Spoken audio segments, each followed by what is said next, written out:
All right, let's pick up where we left off for this intake. We've completed both side plates, and we've added some pulleys here at the end.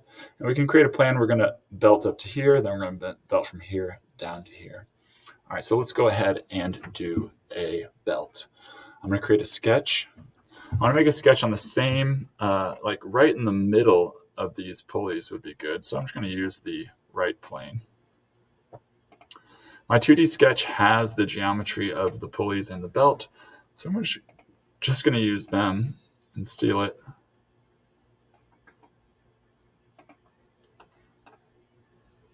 Maybe that's hard to see what I'm doing. I'm going to right-click and hide all the parts.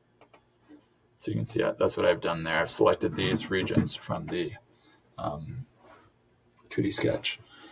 Let's go ahead and trim the inside there and inside there and offset the entire thing. I'm going to go around the whole outside using the offset tool. I want it to be offsetting in the outward direction and by about 0.1 inch. If you get the wrong direction, you can just press this arrow. Okay. So let's finish that sketch. I'm going to select this area there, and I'm going to extrude it by 15 millimeters. That's how thick the belt we're going to use. Now, when I bring all the parts back, I can see I actually want this belt centered, and that is centered. So instead of just doing a typical blind extrusion, I'm going to do a symmetric extrusion. It's going to go in both directions. There we go. Okay. Let's go ahead and put a pulley right here. Okay. And this pulley, let's go ahead and put this pulley right here. So let's go ahead and look for an HTD pulley. Make a configurable one, the custom configurable one, 5 millimeter pitch, 24 tooth. I'm going to make this 10.5 millimeters. Hex flanged. I'm going to make the flange a little bigger, and I'm not going to chamfer the flange. I'm going to get rid of the mate connectors as well. I'm starting to get those all muddled down here from whenever I've inserted things. So let me hide part one. Let me hide all these mate connectors. All right, let's transform this up, this object right here, translate it by the mate connectors from this edge to out here. And I'm realizing that although I put a little too much distance here, I was thinking that maybe I'd put the belt on the outside and the belt that powers the intake on the inside.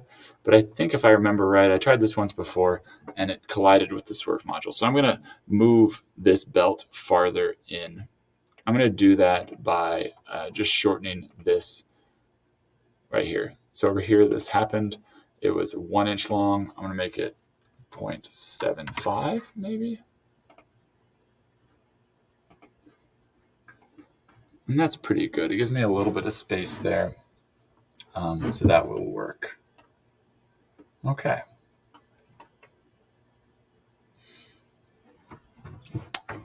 So I'm going to put a pulley down here, but first I need an axle. So let me grab my axle tool, shaft generator.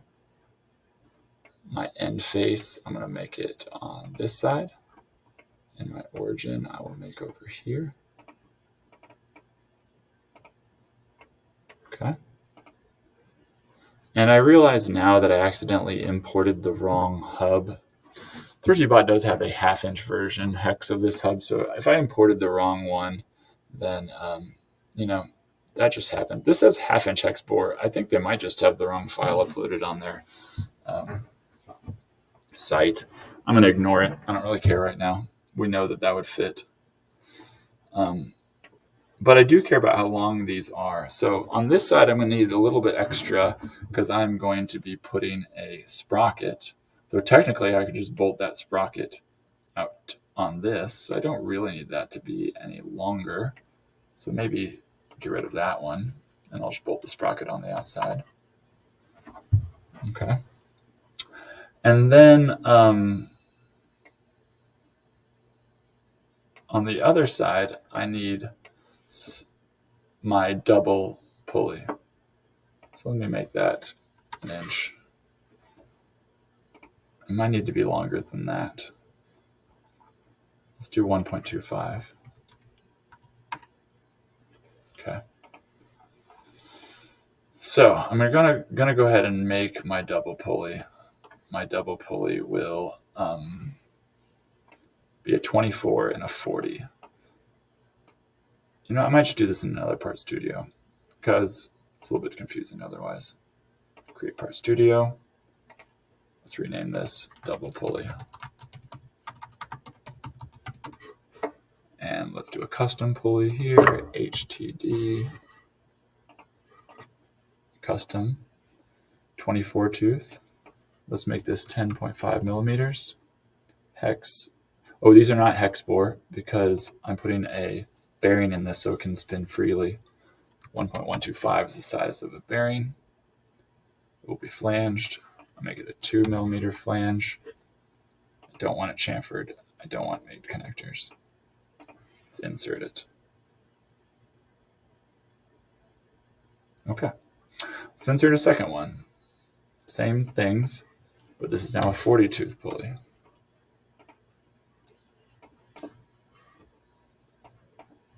.5 millimeter. Circular. 1.125 bore. Flanged. 2 millimeter flange, not chamfered, no mate connectors. Okay, let's go ahead and transform this one by mate connectors. Let me hide the other one so I can get a good click here. So here I'm going to put the edge of it here in line with, I'm not going to use the outer edge because I want to take advantage and not have a double flange. So I'll put that on the inner edge there.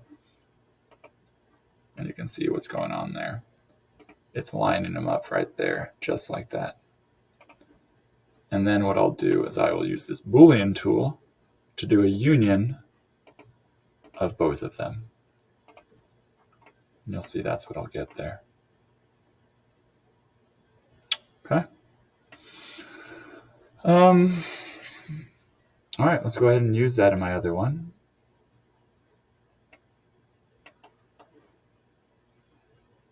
So I can derive it in.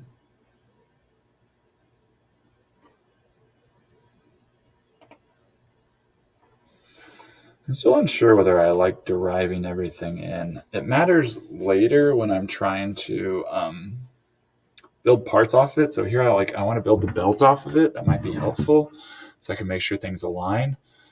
But I don't know. It is a lot when you could just be moving things around in assemblies.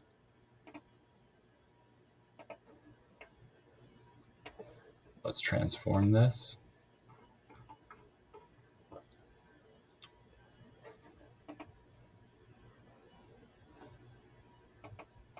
By mate connectors.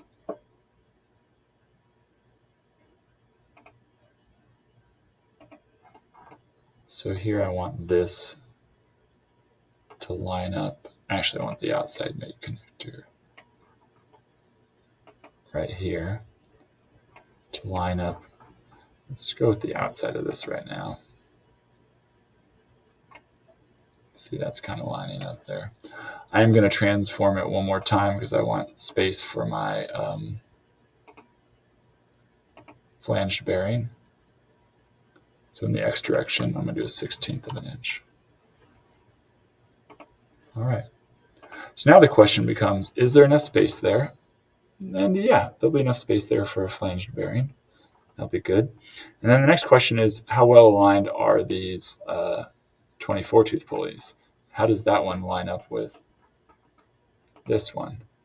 And you can see they're actually off by 0.024 inches.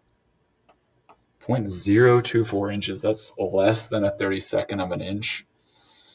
I think I'm getting a little bit too particular if I care about that. So I think I'm good with it. All right. If I want to, I can even play with spacers later and try to line it up. but I like that. That feels good. Okay, so let's go ahead and get those.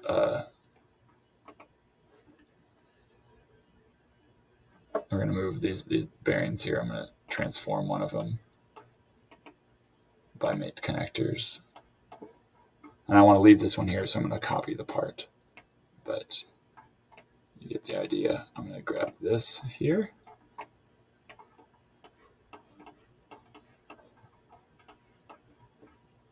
And go to right here. Copying the part so it stays where it was also, and flipping it so it's in the right spot. And let's do it one more time here with this one. We're going to transform this one, copying the part by mate connectors from this mate connector to the other side here.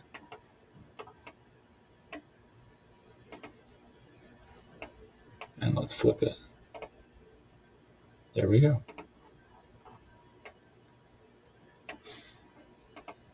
Cool. All right, let's make a belt that connects those two things. So I'm going to sketch in the same plane as this. I'm going to use from my sketch, here's the belt in my 2D sketch. And let's hide all my other parts so I can see it better. I'm going to trim away this little piece here and here and offset the whole thing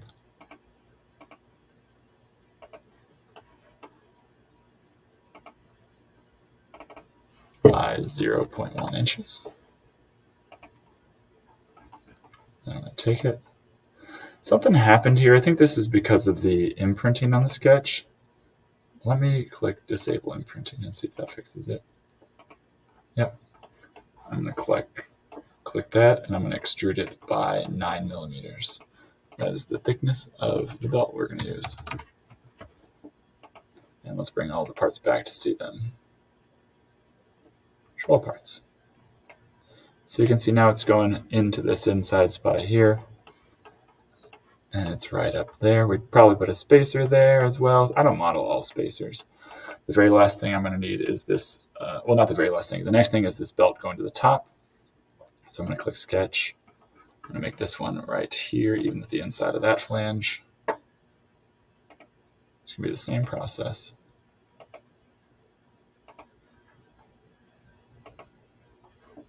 Hide all the parts so I can see it. Trim, offset. You see here it's trying to offset inward. Let's click the arrow. 0.1 inches.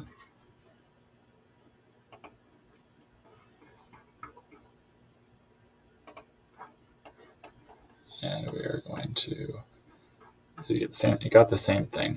Let's go back to Sketch 5 and disable imprinting. And we'll extrude it by 9 millimeters. It's thinking, I'm moving too fast for it here. And let's bring all of our parts back.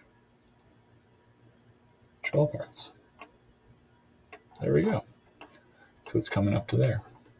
Okay, the last thing I think I'm missing wheels. I'll put those in the assembly so you can see how that goes if you want to add those into assemblies. I'm missing having a sprocket here. So let's go ahead and add a sprocket. And this is the sprocket to pivot the entire assembly. I think we want to go with like something like maybe a 30 or 36 tooth sprocket.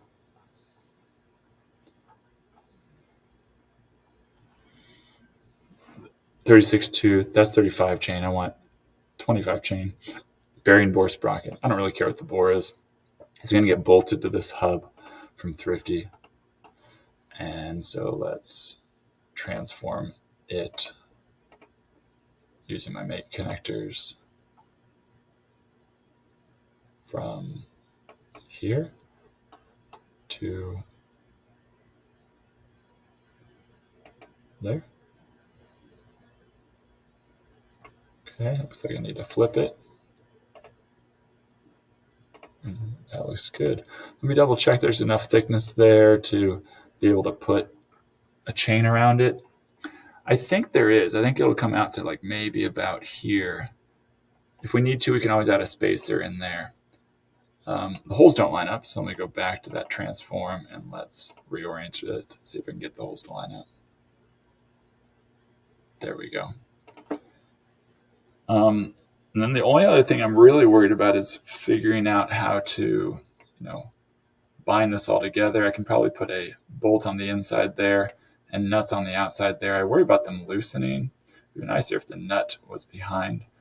But maybe when we get into the assembly, we can see how that would work.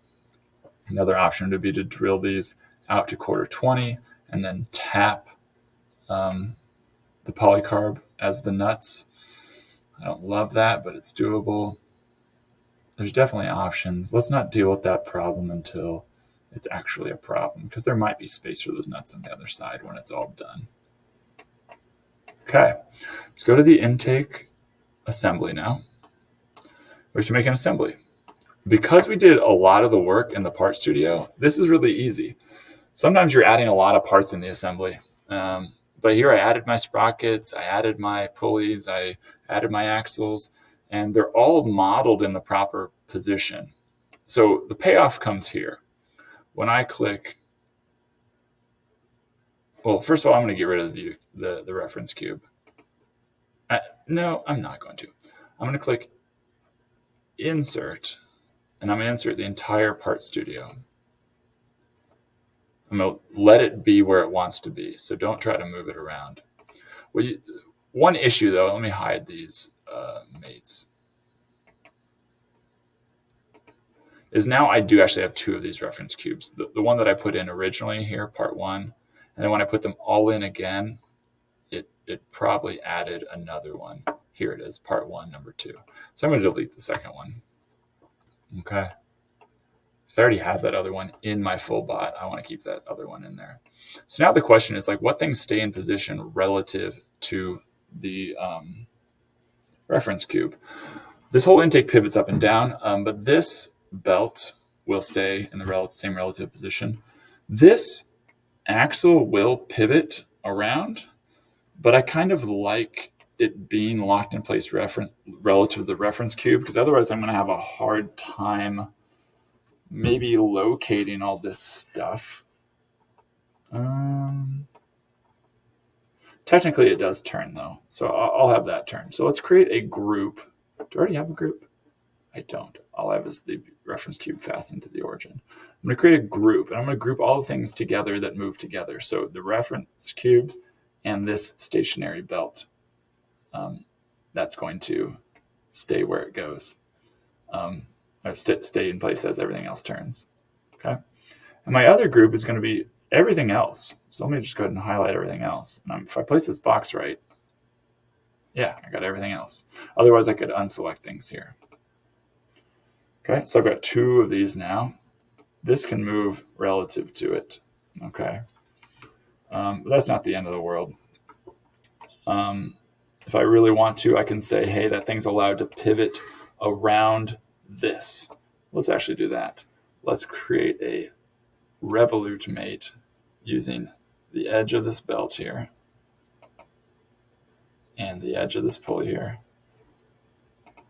And now theoretically, everything's locked in place because the belt is relative to the reference cube, which is locked to the origin, and then this pivots around it. That's nice. Okay. Now, theoretically, this should all be in our full bot CAD already, because I already inserted this assembly into full bot. I inserted it when it was just this reference cube, but it should update because it's in the same document here. So let's go to full bot. Let's take a look. Hey, there it is. Okay.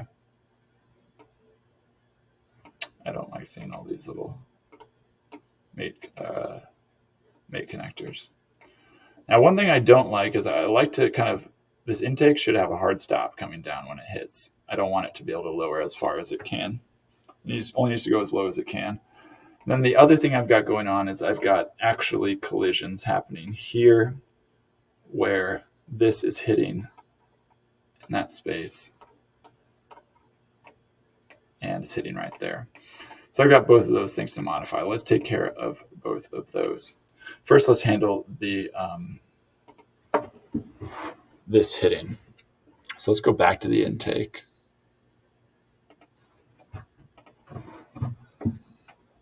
And if I bring back my, see, I don't have my derived, the chassis, okay? But I do know it's horizontal, so maybe that's fine. But I need to look at where I made this. Let's see here. Sketch 2, I made it. There it is. I actually do want to see that other sketch. I need to see where my chassis is.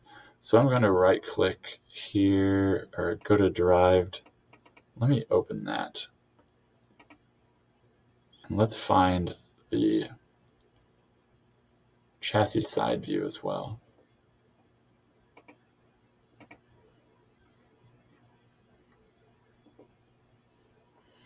And now where I made this in sketch 2, I'm actually going to add on to this.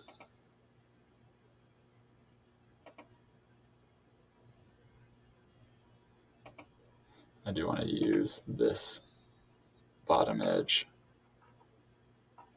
And that really should be a construction line.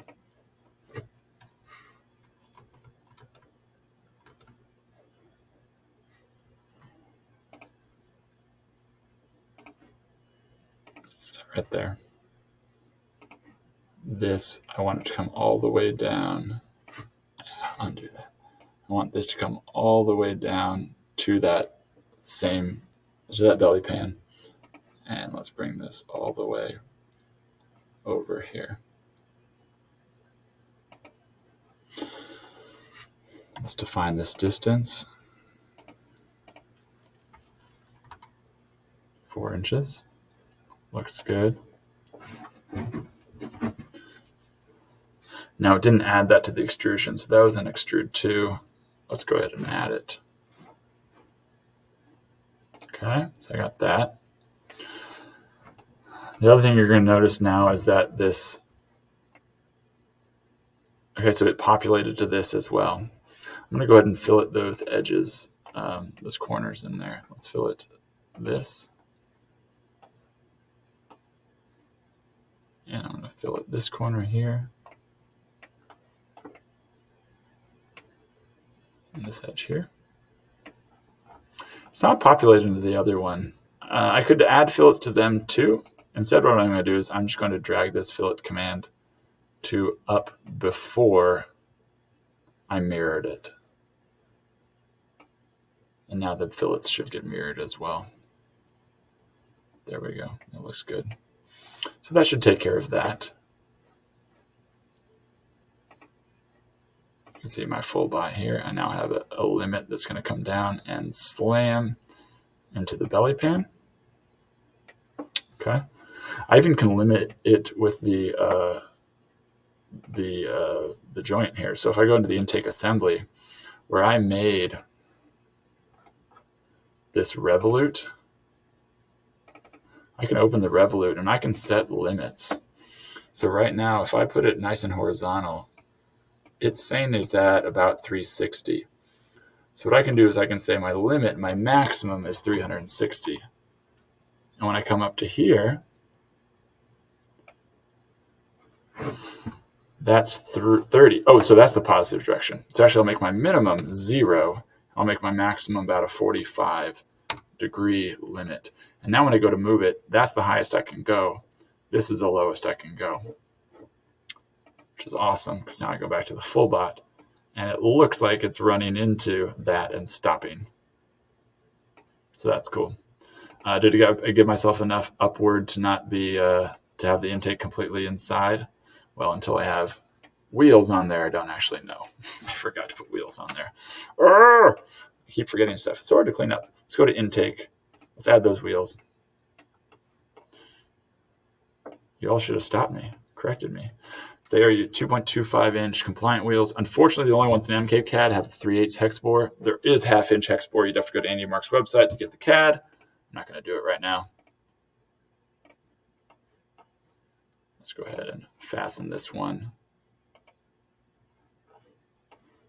The ones up here, I only need 2 of them because they're just pulling it the rest of the way in. So I don't need a wide intake. Let's fasten this one here. Cool. But the ones at the bottom, I need quite a few because my goal there is to, grab the ball. So let me go ahead and fasten this one.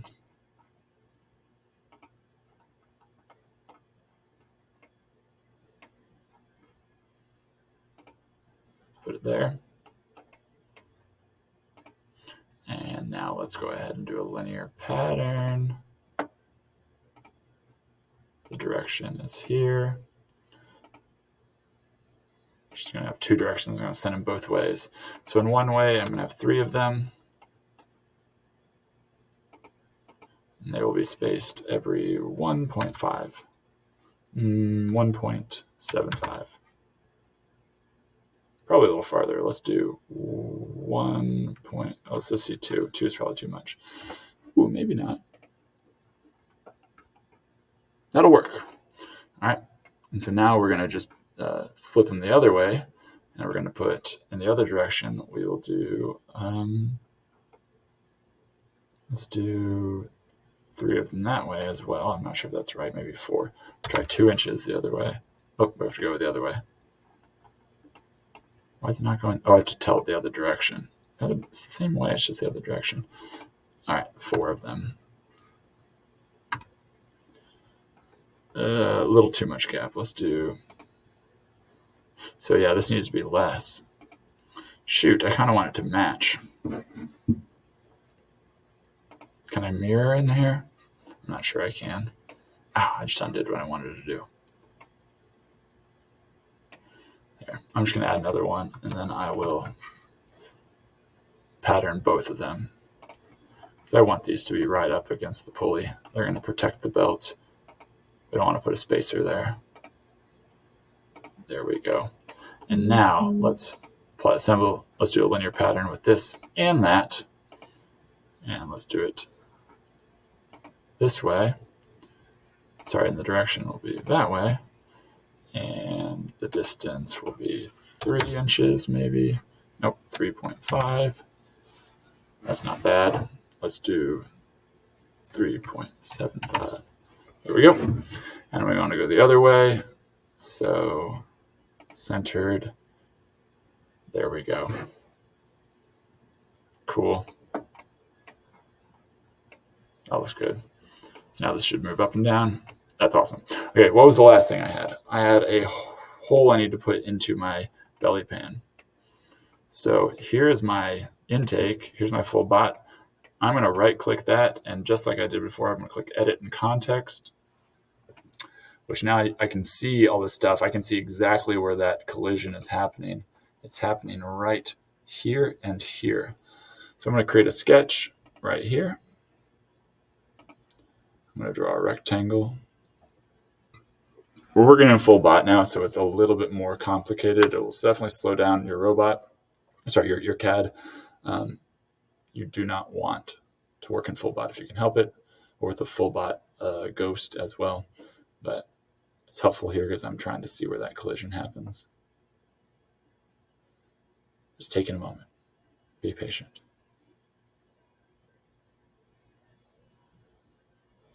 Okay, I'm going to draw a rectangle, a corner rectangle, like this. That's where I'm going to cut away. I'm going to go for a mirror image and do them the same on both sides. So let's mirror across the center line. Select entity to be mirrored. I'm going to put a box around what I just drew. Now let's locate this. All right, so dimensionally from the center, let's say it's going to be 5 inches. From the front, looks like it's going to be about 7 inches. Let's make the width of it 3 inches and the length of it 4 inches. Okay, cool. Now let's grab those 2 areas and we will remove them with an extrusion.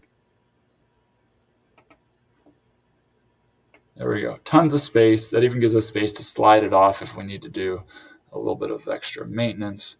It might be a little bit harder on this side, but we can always slide the axle the other way. But, it's probably more space than needed. Actually, it is definitely more space than needed. Let's change this from 3 to 2.5.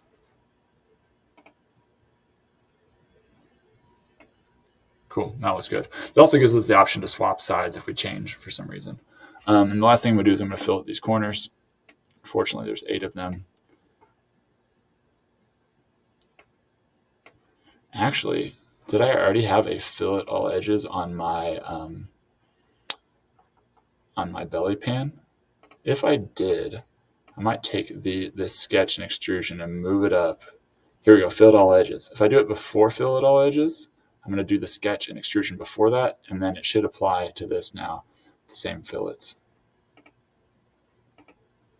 Nice, it did it. Cool, let's create a version of my chassis, because that's a nice little update there. And let's go back to my full bot to take a good look and make sure there's no collisions anywhere else. I'm going to bring back all the instances, so I got my bumpers and everything. So this should pivot down. The real collisions I'm worried about are possibly this belt. It's clean.